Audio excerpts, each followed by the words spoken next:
আমরা আসলাম এখন কাজ করতে, সকালে আসলাম, এখন বাজে তোমার 3:30। আমরা অনেক কাজ করলাম, কাজ করে প্রায় গরমে, এত গরমে কেউ কাজ করে দেখো তো।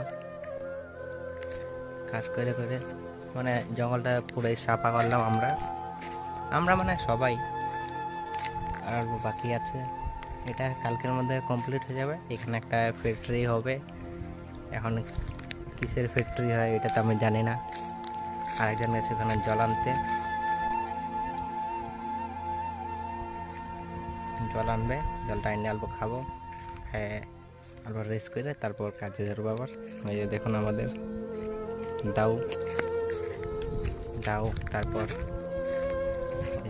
এটাকে বলে খুঁড়ি। ভিডিওটা ভালো লাগলে লাইক কমেন্ট শেয়ার করে দিও। আচ্ছা ঠিক আছে, আমরা পরের ভিডিওর মধ্যে দেখা করতেছি, ঠিক আছে।